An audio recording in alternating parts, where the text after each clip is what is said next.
3600 km/h. Paris-New York en 3h30.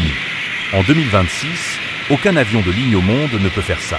Pourtant, il y a 50 ans, un avion franco-britannique le faisait tous les jours. Cet avion, c'est le Concorde. Comment on est passé du rêve absolu de l'aviation à un programme abandonné après un crash qui a choqué le monde? C'est l'histoire qu'on va raconter aujourd'hui. On est dans les années 60. La guerre froide bat son plein. Américains et soviétiques se battent pour la Lune, mais il y a une autre course, celle de l'avion supersonique. Les soviétiques ont leur propre Concorde, le Tupolev Tu-144. Il volera même avant le Concorde, mais sera un échec total. En 1962, la France et le Royaume-Uni signent un accord historique. Ensemble, ils vont construire un avion de ligne capable de dépasser la vitesse du son. Côté français, c'est l'Aérospatiale à Toulouse.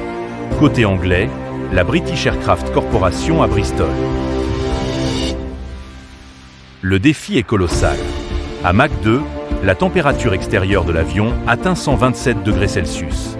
Le fuselage s'étire littéralement de 20 cm en vol à cause de la chaleur.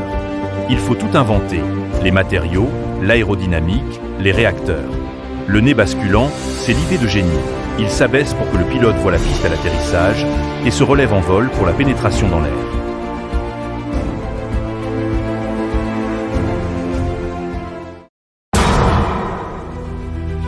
« 2 mars 1969, Toulouse-Blagnac. Le pilote d'essai André Turcat s'installe aux commandes du prototype 001.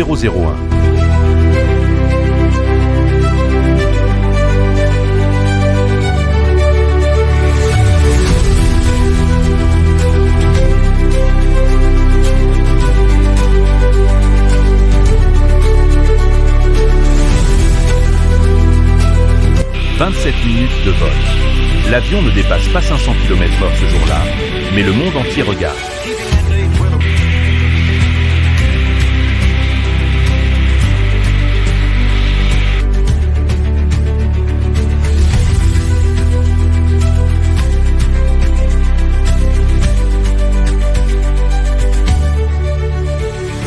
Le Concorde franchit le mur du son pour la première fois le 1er octobre 1969. Mach 2 est atteint en novembre 1970. À ce moment-là, tout le monde est convaincu. C'est le futur de l'aviation. Les compagnies aériennes se bousculent. 74 options d'achat de 16 compagnies différentes. Pan AM, TWA, Lufthansa, Japan Airlines, tout le monde en veut un. Mais très vite, les problèmes arrivent.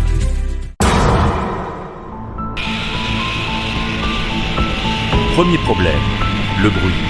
Le Concorde fait un vacarme insupportable au décollage. Les riverains des aéroports protestent. Et quand il passe le mur du son, le vent supersonique fait trembler les vitres à des kilomètres.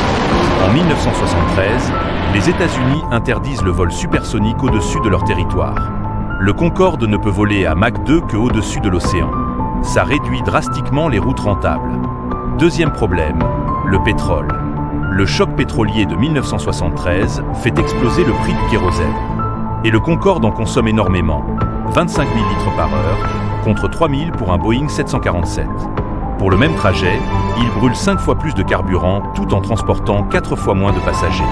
Résultat, les 74 options d'achat s'évaporent. Une à une, les compagnies annulent. Au final, seules 2 compagnies achètent le Concorde, Air France et British Airways. 20 avions construits au total, dont seulement 14 en service. Le rêve universel devient un luxe franco-britannique.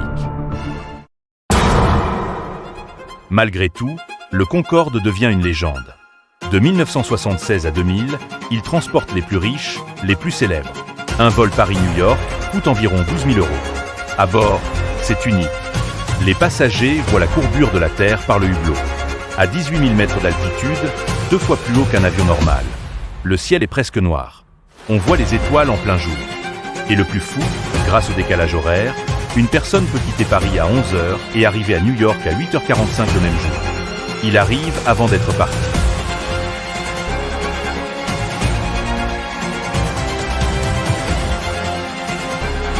Mais le 25 juillet 2000, tout bascule. 25 juillet 2000. Aéroport Charles de Gaulle. Le vol Air France 4590 se prépare à décoller vers New York. 100 passagers, 9 membres d'équipage. La plupart sont des touristes allemands partant en croisière. 16h44. Le Concorde accélère sur la piste.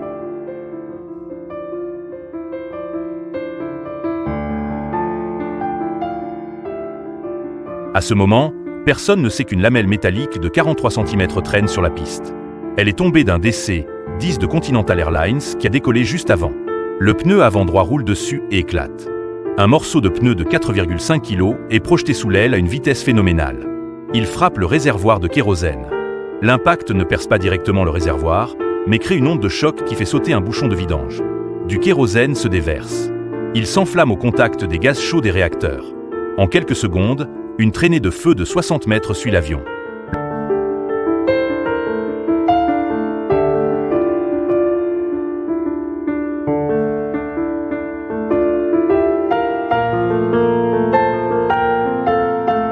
Le commandant Christian Marty tente de maintenir l'avion en l'air. Les 2 réacteurs gauches perdent leur puissance. L'avion penche, décroche. 1 minute après le décollage, le Concorde s'écrase sur l'hôtel Hotelissimo à Gonesse. 113 morts, 100 passagers, 9 membres d'équipage, 4 personnes au sol.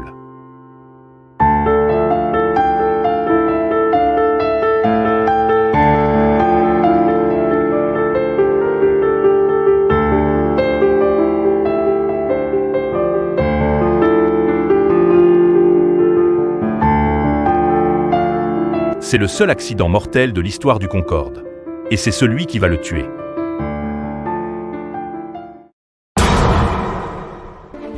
Le Concorde est cloué au sol pendant 1 an.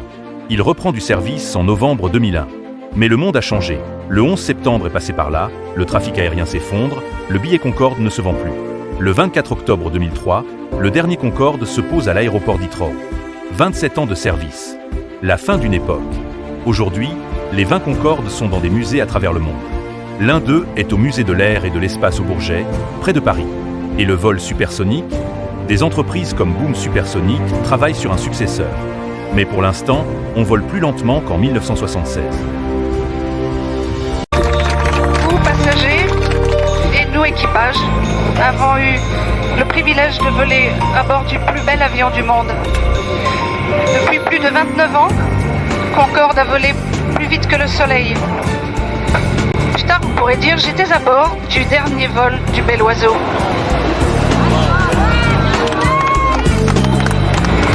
Sachez que l'équipage du Concorde, une famille au cœur d'Air France, et que nous partageons très sincèrement avec vous l'émotion que vous ressentez. Merci d'être venu nous accompagner dans cet au revoir au plus bel avion du monde. Merci.